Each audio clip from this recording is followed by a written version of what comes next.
Hoje vamos analisar um caso do finalzinho do século XIX, então relaxe enquanto vamos para os Estados Unidos. Mary Linetz nasceu em 1878 e cresceu em Chicago numa época em que a cidade estava se expandindo rapidamente, com novas escolas, igrejas e indústrias se tornando parte do cotidiano. Ela morava com sua família em uma casa na North Campbell Avenue, que era um bairro de famílias operárias e de classe média. Ela frequentou uma escola local, onde recebeu a educação padrão da época em leitura, escrita, aritmética e instrução religiosa. A vida na igreja era central em sua criação, e os domingos na igreja de São Silvestre faziam parte da rotina regular da família. No final do século XIX, as meninas em Chicago equilibravam expectativas tradicionais de modéstia e tarefas domésticas com a modernização da cidade, onde bondes, fábricas e comunidades unidas marcavam a juventude de Maria. Em 23 de junho de 1895, Maria, 17 anos, participou do culto matinal na igreja de São Silvestre, no Humboldt Boulevard, Chicago. Ir à igreja era uma parte importante da vida familiar e comunitária, e o culto matinal era um compromisso regular para muitos no bairro. Maria voltou para casa pouco antes das 8, quando seu pai e irmão notaram algo diferente em seu comportamento. Normalmente quieta, obediente e respeitosa, ela agora parecia inquieta e agitada. Ela se movia nervosa, falava pouco e não explicava seu comportamento. Depois de pouco tempo na casa, ela saiu silenciosamente pelos fundos, sem dar nenhuma indicação de para onde ia ou por quê. Seu destino era a casa ao lado, 45 Avenida Norte, Campbell, onde morava a senhorita Frances E. Sherman, uma mulher de quase 40 anos por quem Maria havia desenvolvido um grande carinho. Elas eram vizinhas há alguns anos e Maria passava muito tempo na companhia da senhorita Sherman. Naquela manhã, ela foi até a porta dos fundos e bateu. Depois, a senhorita Sherman apareceu, mas evitou Maria e voltou para dentro. Nesse momento, Maria, que parecia pálida e agitada, perguntou com a voz tensa: "Por que você me tortura assim?" Então, sem esperar por uma resposta, ela disparou 3 tiros com um revólver que havia pegado escondido do pai. 2 balas erraram, mas uma acertou a senhorita Sherman na cabeça. Percebendo o que havia feito, Mary correu de volta para casa, ainda segurando a pistola. Ao ver o pai, ela largou a arma e contou que havia atirado na senhorita Sherman, sua vizinha próxima. Ela então começou a falar de forma incoerente antes de sair correndo novamente e desaparecer em um beco próximo. Na casa dos Sherman, os tiros fizeram moradores saírem preocupados para ver o que ocorria. Senhorita Sherman, ainda viva e sangrando por um ferimento na cabeça, foi levada ao andar de cima com a ajuda de um vizinho e da irmã.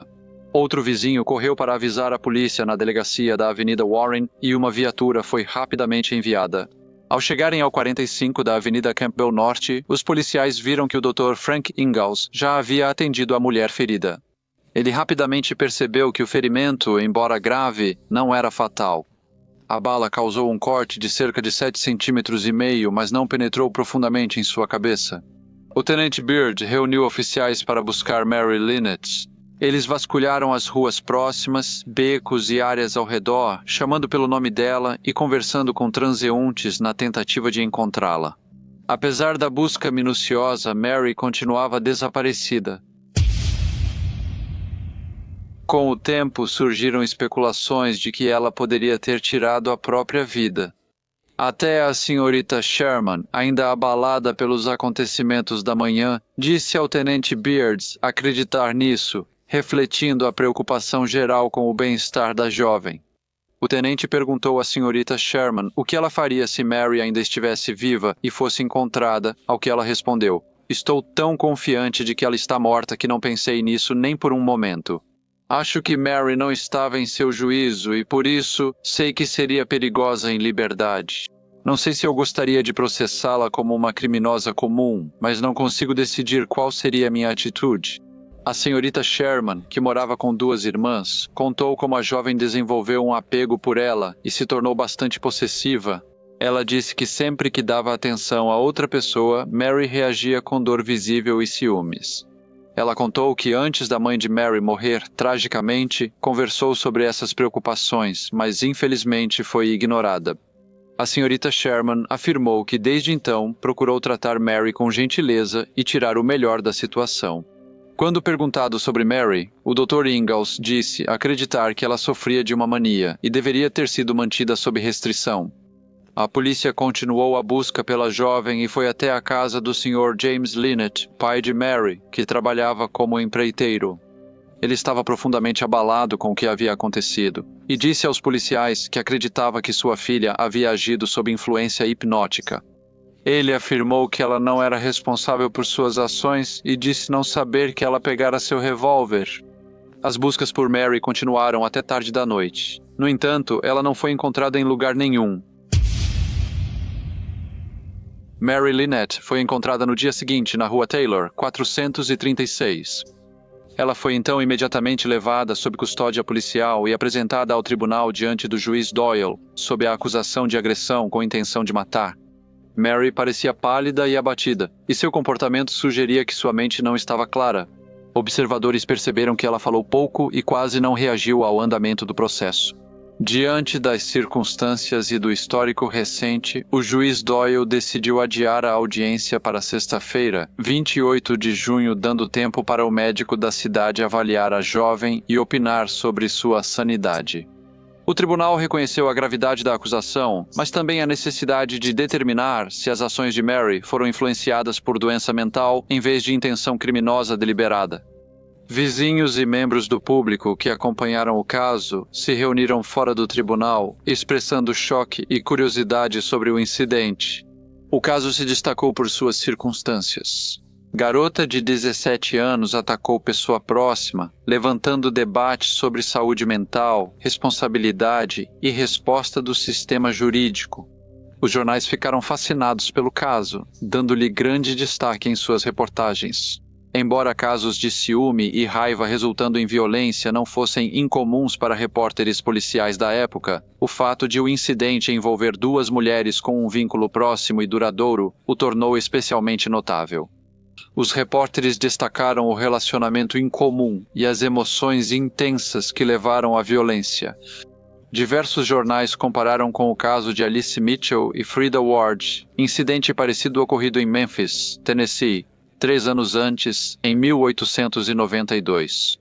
A imprensa destacou os paralelos entre os dois casos, observando a raridade de tais atos surgirem do afeto entre mulheres, e a história rapidamente capturou o interesse do público, não apenas em Chicago, mas em todo o estado de Illinois. Os jornais descreveram a senhorita Sherman como uma mulher de 30 e poucos anos, rechonchuda, de cabelos escuros e atraente. Maria, por outro lado, foi descrita como esguia, de pele avermelhada e apenas 17 anos. Vizinhos e conhecidos contribuíram para as reportagens com suas próprias lembranças. Moradores locais falaram do forte afeto entre as duas mulheres, dizendo que, nos últimos meses, os sentimentos de Maria pareciam ter se intensificado. Uma amiga de Maria a descreveu como nervosa, excitável e incapaz de suportar ver a senhorita Sherman conversando com outros além dela. O pai de Maria afirmou que ela não deveria comentar publicamente o incidente. Ele insistiu que ela só falaria depois de ser examinada pelas autoridades, acreditando ser necessário estabelecer os fatos sob supervisão adequada.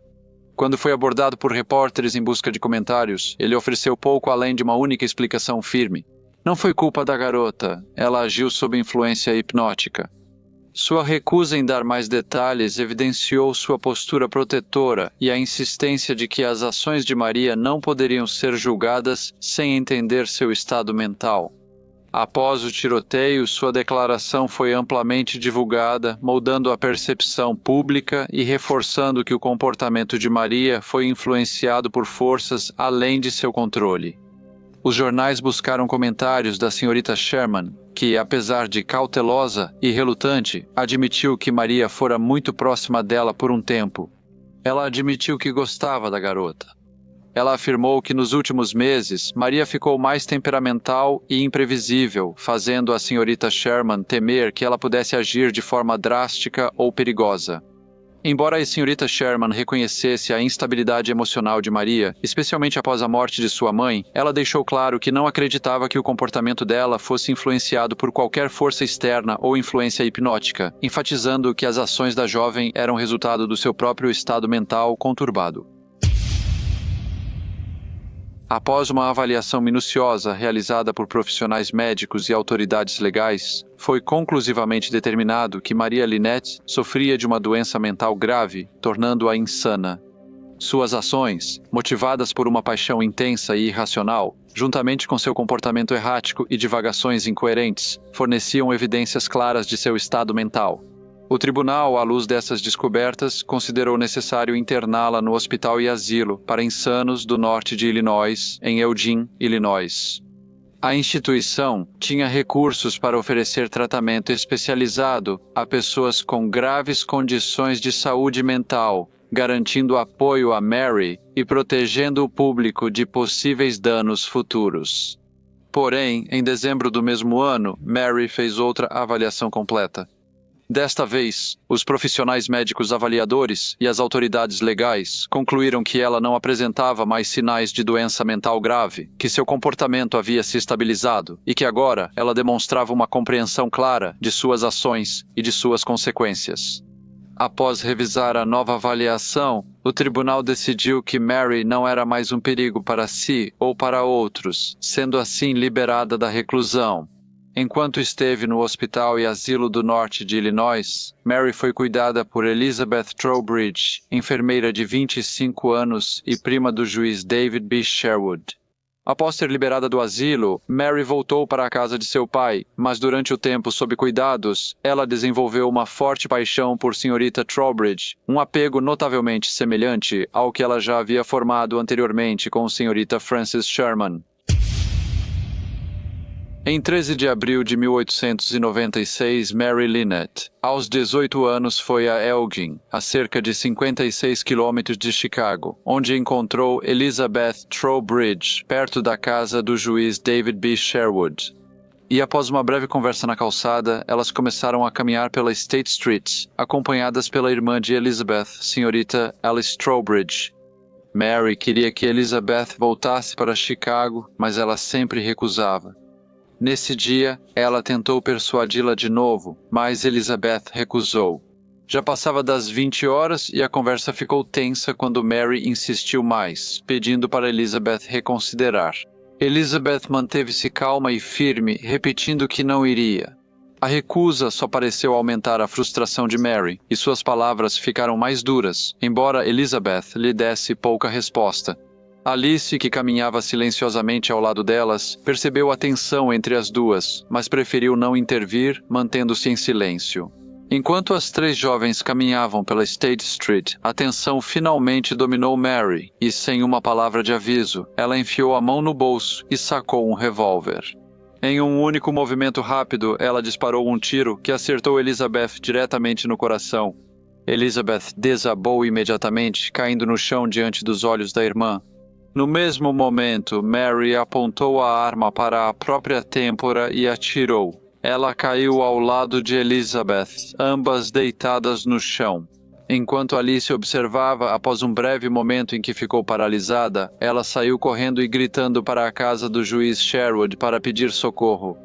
A pequena comunidade ficou abalada, não apenas pelo ato repentino e violento, mas também pela importância da família envolvida. Os jornais noticiaram amplamente o incidente, destacando um detalhe particularmente preocupante. Maria Lynette havia sido liberada de um sanatório apenas 4 meses antes, após ter sido tratada por uma ofensa semelhante. Os médicos haviam considerado Maria Lynette curada, mas mesmo assim ela cometeu o mesmo ato, desta vez com consequências fatais. Maria havia assassinado Elizabeth Trowbridge, mas nunca poderia ser julgada por seu crime.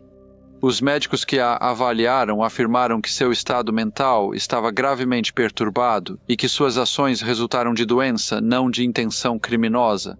Seu retorno a Eugene após a alta mostrou como o julgamento anterior estava errado. A repetição do ato perigoso que levou à internação dela fez muitos questionarem por que foi liberada e se algo mais poderia ter evitado a tragédia. A rapidez e a violência do ocorrido deixaram todos muito perturbados. O que começou como 3 jovens caminhando juntas por uma rua conhecida terminou em morte em questão de instantes. Um lembrete de como a vida comum pode mudar rapidamente.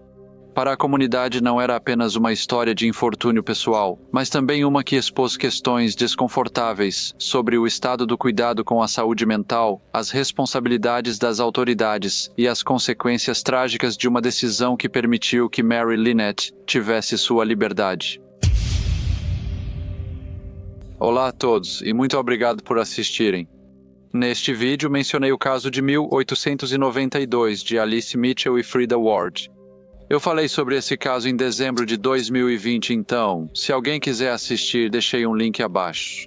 Como de costume, por favor, deixem seus comentários ou sugestões e espero ver todos vocês novamente no próximo Briefcase.